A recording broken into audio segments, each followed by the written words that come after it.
Welcome back to the Ben and Melanie Show. I'm your co-host Ben. I'm here with the other co-host Melanie today.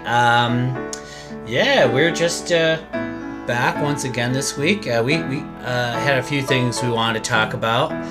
The first thing, though, really we want to get out of the way was there's a little article in the paper popped up. Apparently, Governor Whitmer was here in Howard City.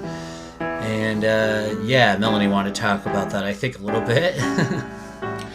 Okay, so I'm just kind of skimming the news this Sunday morning, and this is an old paper from Thursday, December 9th, the Daily News in Greenville. And the article is written by Elizabeth Waldron, and the title is Local Businesswoman Questions Governor About COVID Pay and Vax Politicization. So I'm going to read you the article, and then we'll have a little chat about it here. It says, when presented with a rare opportunity to question the governor of the state of Michigan, a local businesswoman jumped at the chance. Ronna Kiltz, manager of Matson's Hardware in Howard City, was one of a select few community leaders who were invited to meet with Governor Gretchen Whitmer on Monday afternoon at the Forager in Howard City. As the roundtable neared its conclusion, Kiltz interjected with a question that has been bothering her since the start of the coronavirus pandemic in Michigan. Quote, "What was the actual rationale behind getting people to stay home?" she asked the governor. "Because I never worked so many days straight in my whole entire life. Between my parents and I, we worked 3 months straight. It's not even an exaggeration. So my question is, how are we supposed to keep our employees? I have very dedicated employees, and we actually paid them a bonus to stay with us, and eventually we had to cut that off. It kind of was a slap in the face. People staying home, making so much money, living their best life. And then my guys were like, please, what do you need us to do? I was like, I can't afford to pay these people an extra $600 or whatever. What was the rationale behind that? Was it just truly to keep them home? Kiltz has deep roots in the hardware retailing industry, having grown up helping her parents in the business, which was started by her grandparents in 1963. She was named one of the hardware industry's Young Retailers of the Year award recipients by the North American Retail Hardware Association in 2018. The Howard City hardware store employs about 15 people. Early on in the pandemic, we didn't know a lot about the virus, Whitmer told Kiltz in response to her question. The federal government, this wasn't a political thing, right? I mean, it was the Trump administration year 1 and it was the Biden administration year 2, and all of those enhanced benefits were paid over the course of both of the administrations. The governor added, so I just want to make sure to say that this wasn't like a political thing. It was, I think, things were shutting down to try and keep the virus from just going out of control, and hospitals were filling up, so we paused everything, right? And people didn't have paychecks coming in, and they were going to lose their homes and not be able to take care of their families. That was the original reason why they did the enhanced benefits. After Monday's roundtable, Kiltz clarified with the Daily News that she had been asking Whitmer about Michigan's unemployment pay, not federal enhanced benefits. Quote, did they think about the people who had worked their butts off? Kiltz pressed. Well, I think you're making a really good point, Whitmer said. I mean, I never stopped working. You never stopped working. No one in this room. We never stopped working, agreed multiple people in the room. It's like these employees were working their butts off, Ann Kiltz began. It's demoralizing to be working so hard and not getting ahead, Whitmer agreed. Okay, we're gonna just stop there. That's not the end of the article, but that's the part that we're talking about at the moment. All right. Go ahead, Melanie. Sorry again. I think a lot of people around here are angry about this period of time, and I don't think it really matters what party they're from. I think that if you were working at a job where you were an essential worker and you had to fear for your life every single time you went to work, whether you would get this strange disease that had showed up, but you still had to perform your duties, this made a huge impact on people's mental health across the board. I think that we have both sides of the story here because I was still working at the post office until about April, but in March, right before the lockdown, we got a foster child transferred to our house, and I had to take time off because all the daycares were up in the air about whether they were closing or opening. Nobody knew if it was safe or not. And then my husband here, he had to work the entire time. There was no time off for him. He never got time off really until you actually got sick. Yeah, and I was the only one. Everybody who works for the post office was an essential worker. So it was really common for everybody to just be slugging through it during that time of great uncertainty, I guess is what it was. So, and a lot of essential workers got sick and died, and that's something that I feel like it's pretty quick to forget that, especially. So that was a very scary kind of experience for a lot of people, including all the small business owners, all the hardware owners, all the gas station owners, all the people that were considered essential that could not shut down. I'm sure I see how this woman feels, actually, in a way. Where because I feel like that too. Where was my bonus? I never got a bonus, A lot of the small business owners did get a bonus, right? Well, I guess they got loans, but I don't think a loan really counts. A bonus or a hazard pay. Yeah, hazard pay. Yeah. We have relatives that work in the medical industry too who never got hazard pay for working in the ER for the entire time. Yeah. So that's something I feel like that's where the government could actually, or maybe the Biden administration for that matter, could do something right. Maybe address this a little bit. Hey, if you worked in 2020 from, whatever the start of it, March or whatever, to the end of the year, something like that, you should have got something. You know what I mean? So I totally get where this woman's coming from. And to be fair, they made all kinds of stuff was thrown up in the air at that time. Well, maybe we'll give them free college, or maybe we'll do this, or maybe we'll do that for the essential workers. But I think that some in Michigan, if you're an essential worker during that time, you do get, what is it, 2-year paid for or something like that? You do get an associate's paid for now. So grocery store workers and everybody like that. Which benefits younger workers, but it doesn't really benefit the older workers or the more experienced workers who already have went to school or did not choose to do that, I want to get this out of the way too, though. I do feel like Gretchen Whitmer was getting blamed by some people around here and everywhere in the state for this shutdown, and it's she is not responsible, I feel, for disease and pandemics. She just made the best of a bad situation. I believe I don't know whether she made the legal the right legal call, but I definitely believe she made the right ethical call, the right ethical decision to try to save lives. So shutting things down was to maximize the amount of people that lived, really, and that's what she was trying to do. I don't think that she was trying to kill people's small businesses and trying to make it so some people just had it easy and other people had it hard. I really do think that she was trying to make the right ethical decision to make it so as many people as possible would not catch or transmit that virus. And to be really fair, okay, it doesn't really matter which party you're from. The government at different levels has emergency preparedness plans. So she would have probably been following an outline of what she's supposed to follow if something bad happens, I don't know, war, or we're being bombed, or there's a severe weather thing, or any kind of thing where they have to put into place. I think so too. I think that if I remember right, she was actually following the plan, some sort of emergency powers thing that was written in 1940 something, where they definitely would have been thinking of conventional war, or maybe even biological weapons and things like that. What happens if everything has to shut down because of anything crazy like that? I'm sure in a post World War II world and in the beginning of the Cold War, that, they would have definitely been thinking okay, we're going to have to give the governors direct power over their states in the event of a national catastrophe, with an invading army and biological attacks and all that. And I'm sure that and I actually think she used it as intended, because we essentially did have a pandemic. She did need to shut things down to try to prevent the spread of it.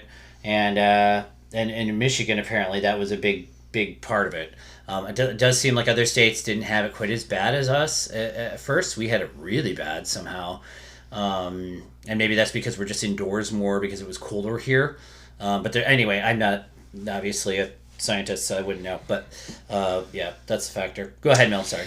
And since they have taken away her powers to do a shutdown, and also other states where they have just basically been yelled at to the point where okay, we're just not going to do anything now.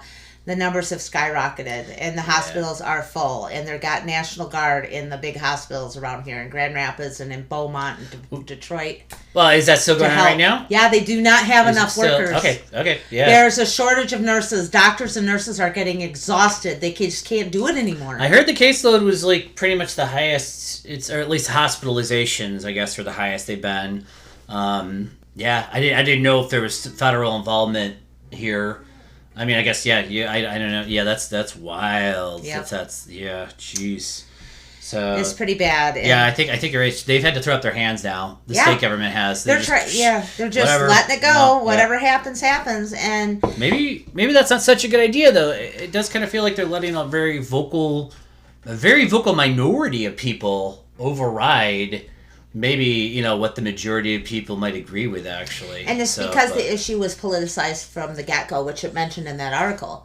It was politicized. This human health and safety should not be politicized at all. We should all want each other to live and be safe and want everybody to be okay. I don't care if my neighbor is on the other political aisle. I don't want them to die of COVID. No. I don't want anybody to have to do that. You're right. The virus doesn't care whether you're a libertarian or a communist. Like the virus does not care.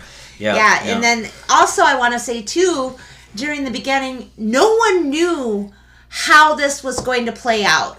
So I would not have wanted to be in a position of leadership at that point, because you're basically trying to have a crystal ball based on previous pandemics, trying to guess what's going to happen and what can protect us the most. And what did they do? They went back to the same thing they did during the previous pandemic we had, is masking, distancing, trying to be safe. I mean, those are just basic. And if there are so many things said about masks that kind of make me chuckle, because if you can't breathe with a mask, then doctors would have been keeling over their patients during 17-hour surgeries for years, because they have to breathe in them things. Yeah, I can attest to the fact that you can breathe in a mask all day if you have to. I mean, it's not comfortable. It's not the most comfortable, but it's you just do what you gotta do, You put your head down and put your nose to the grindstone, get through it, I feel like that's, we need a little bit more can-do attitude sometimes. Yeah, I feel like we're missing that. Yeah. Like, I think that's a huge thing. We used to be more of there was like a patriotism in sticking together and taking care of each other, like during the war. I mean, people did all kinds of drives. I mean, which war? Any of the wars. You mean World War II? Yes, World War II, yes. When they were doing the aluminum can drives and all this stuff and giving up stuff, war rations and all that. Well, you know what I mean, though. There was more of a sense of togetherness. Like, we're into this together. We can beat this thing if we stick together. And we just don't have that anymore. I think people really had that. You're right. They probably did have that feeling more. They had to win. Like, there was no option of failure against Nazis. You know what I mean? Like, you couldn't. It's like, if you lose, you're done. That's it. So, like, you can't lose. So maybe we should look at the virus the same way. The virus is the enemy here. We cannot lose. We all have to get together to beat this thing. And maybe the government or, billionaires or whoever, wants to, needs to, get involved with propaganda campaigns about that. Like, we can do it together. We can all come together. And we can beat this thing. Yep. We have to do it together, as a country, So. Yep. All right. I think we should. I mean, if that's it about that for the moment, I was thinking maybe we could move on to another subject here. So we were just talking about World War II there a minute ago, and it made me think about life when we were younger. Life when we were kids was totally different than after 9/11. I feel like the country there for a little while was very close-knit and patriotic and stuck together, and then it fell apart quickly. And I think that was evidenced by us trying to find jobs back then and worker rights. So I wanted to turn to that subject. So when we were growing up, it was really, really hard to get a job. When we were teenagers and early 20s, I mean, we could get a job, but it wasn't like paying nothing. You could barely pay for rent or anything. Our generation didn't get to move We couldn't get into management positions. We couldn't do any of that. No one would move so we could come out. No, that's true. That's the I hate to say this, that our parents' generation, though, we're Gen Xers, obviously. And, our parents' generation really held on to all those management jobs until we were well into our 30s, and even still today. Now, and they're still slowly getting out. But mostly they're gone now, I think. But yeah, that was like, there was like nothing for us. We could like easily get a job flipping hamburgers, and I could, I worked in retail. I could get a job doing that. But beyond that, I really, moving up or anything was kind of an impossibility for the longest time. And we were talking, and we were laughing the other day. We were talking about what we started out at. Like, we started out at $4.25 an hour. Right, that was minimum wage in like 1997. Yeah, and we thought we would make it. We both had this in our heads. We thought this was funny because we were talking about it together, and we were like, oh my gosh. So we both thought we would be making it if we got $10 an hour. Yeah, and got some days off. And maybe if you adjust for inflation, that's pretty good. I don't really know. But I remember thinking like 98, 99 there. Like if I had $10 an hour, making 40 hours a week, I was going to be doing really good. And back then, it was really hard to get a job that was paid 40 hours a week unless you worked at Gibson's. Well, that's the thing. You could actually get a job at the factory. Some factories. Yes, some. That's true. And right then, at that time period, temp agencies came on the scene where you worked for the temp agency, you didn't get benefits, you didn't get days off, you didn't get anything. Yeah. And then they were paying, the corporations were paying the temp agencies $15 an hour for you, but you were only getting like $9 or $8. And then you couldn't get employed with the company you were working for through the temp agency. It became very difficult to like try to do many of the things, that you're supposed to do at that age, like build wealth, to move up.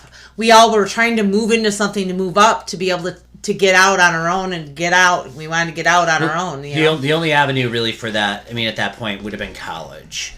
And that worked better for some people than for others. So, and that's where you have a lot of people in massive amounts of debt and maybe it didn't work out that well for them when they graduated. Right. I think that some people have like hundreds of thousands of dollars worth of debt and they just don't have any plan really for it. And maybe they were sold on this idea that college was going to be the answer, and maybe it wasn't necessarily. They told us that our whole growing up. Yeah, and technically, I think it's true that if you have a bachelor's degree, you're much more likely to make more money than somebody without a bachelor's degree. But I think that's just like across the board. It has nothing to do with like individual circumstances and networking and who you know.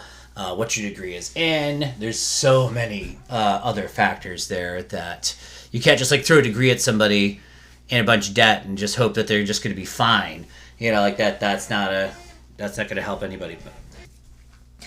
Okay, so I agree with you that it's valuable. Education is valuable. You learn to critically think. There's a lot of good things about having a bachelor's degree.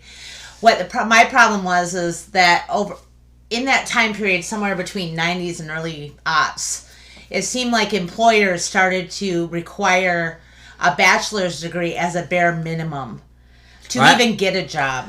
Yeah, or like even more recently, like maybe the last just since like the mid-aughts there. Yeah. Like that's just the minimum entry requirement for your basic job, whatever it is in government or civil service, just like being some kind of clerk or something now requires like, and now specifically being anything like for the state, it seems like requires a bachelor's degree in anything. And they don't pay well. Yeah. They don't pay for all of the money that you had to pay to get that bachelor's degree. No, with the tuition rates being so much higher, as so much more of a percentage of your income than it used to be.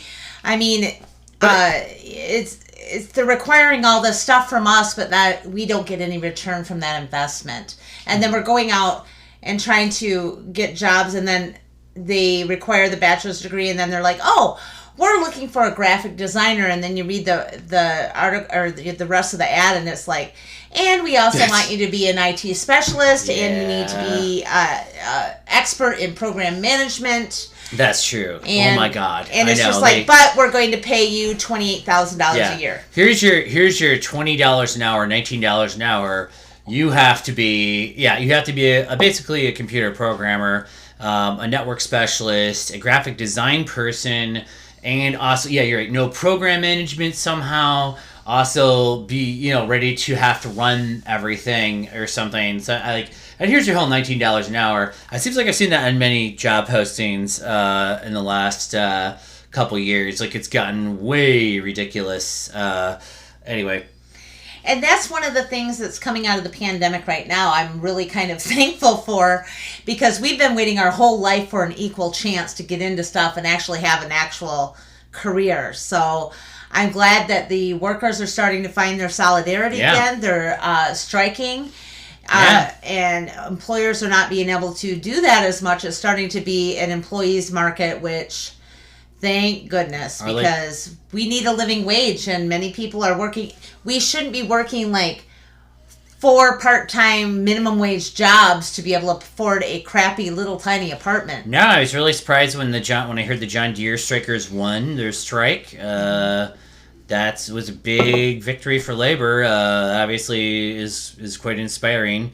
Go ahead. Sorry. No. I was going to say too. What happens with catalogs is a little bit of a tragedy, but I'm not sure how that's going to pan out. We don't know how that's going to turn out yet.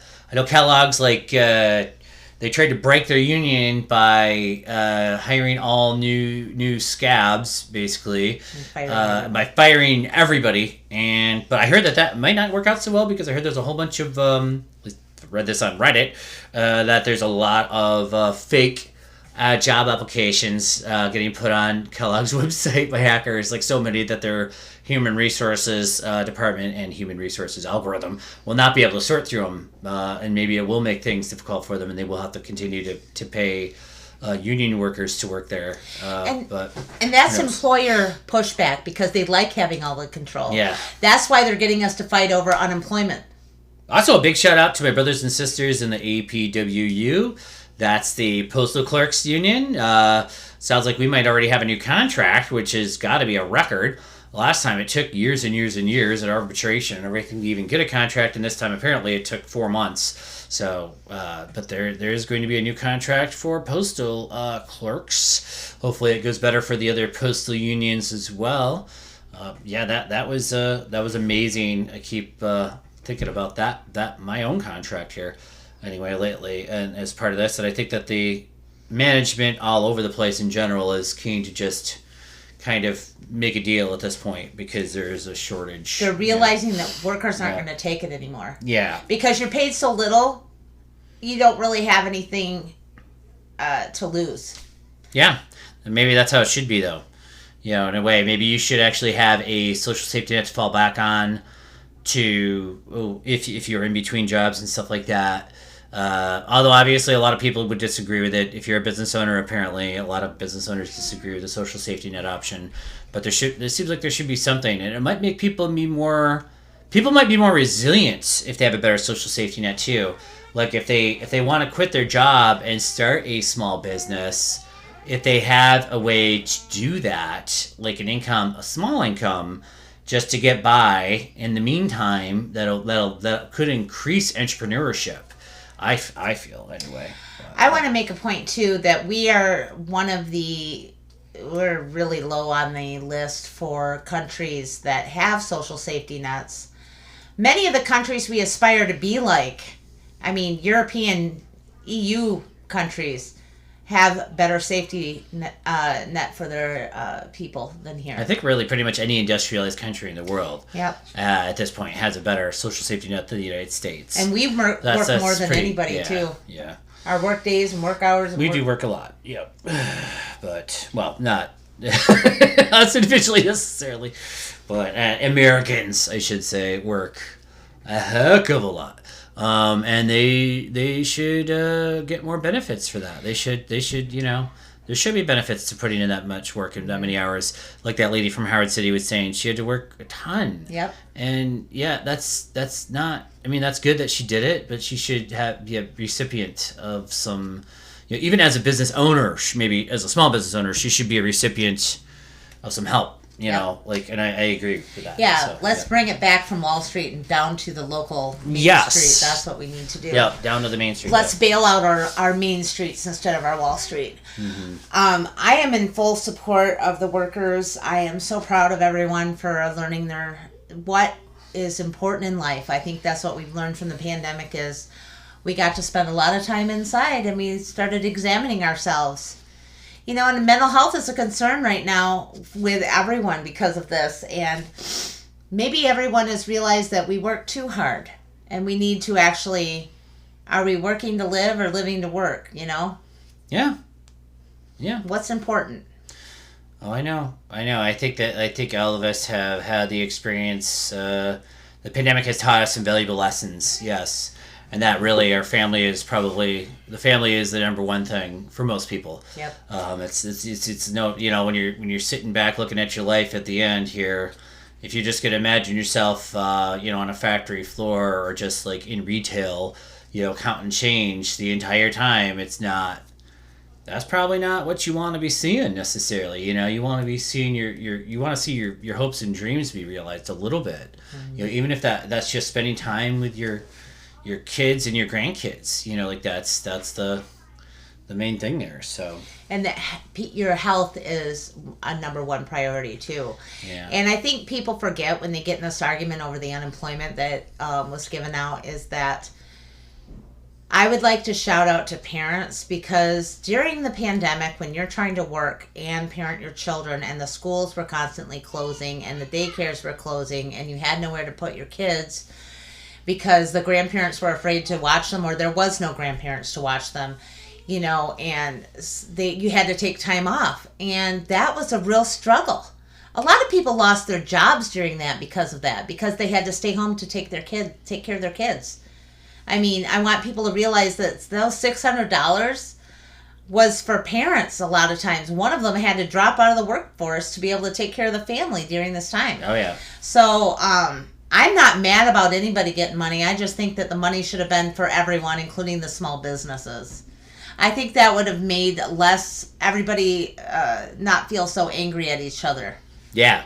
Yeah. More support, not less. It's like setting people, actually, it is sort of like, there is divisiveness too because of this. You're right. It's like setting people the same socioeconomic background against each other. Yep. It's like working class people and quote unquote working class small business owners. I guess like they all have maybe they live in the same community, and the small business owners are the ones that really, especially people who own restaurants. I think in particular stuff like that. A lot of them just did not make it. You know. They didn't make it, and they didn't feel like anybody was there to really help them. And they may have got some kind of loans and stuff like that, but loans you have to pay back. Yeah, you got to pay those back. And how long? It's still going on now. Like how long can a restaurant, you know what I mean, be waiting for things to get back to quote unquote whatever it was before normal, I guess. Yeah, that's rough, and maybe anyway, sorry, go ahead. It also impacted the people that entertain in those restaurants. I mean, a lot of people that are entertainers lost huge amounts of money, and nobody ever thought about them. The artists and the musicians and stuff that play in these clubs and different places, they couldn't make anything, and they wouldn't have qualified for unemployment necessarily. A lot of them are self-employed. I think they opened up unemployment at the time to help them. They did. But I don't think that it is current. I think they canceled all of that to try to get more people into the workforce. I guess was their plan. But from what I understand, when they canceled all that back in October or whatever, September, October, it didn't make a damn bit of difference. Like the people who had dropped out of the workforce, they're out of the workforce now. They ain't coming back, you know. And they didn't count all the dead people, let's be honest. Yeah, that may be true too. A lot of the people aren't in the workforce anymore because they died of COVID. Maybe, yeah. There's a lot of people missing. I guess we don't really have sometimes I feel like there's not even an accurate count on that. They can't. There's no way. But as workers still in the workforce, you know if you're in a place where you've lost people and how much more work that is for you. Mm-hmm. When somebody gets sick or dies or something of it, it's like way more pressure on the essential people that are still there trying to hold things up. So. Yep. Yeah. So if you have a story about how the pandemic has affected you or changed your mind about things, please leave us a comment on our Facebook page.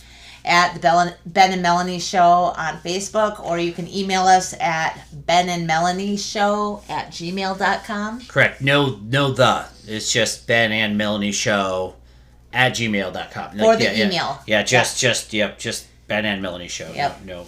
Yeah, so let us know what you think. Yeah, about that. I think the last time we did a podcast, we said that incorrect. Yeah, I said it incorrectly.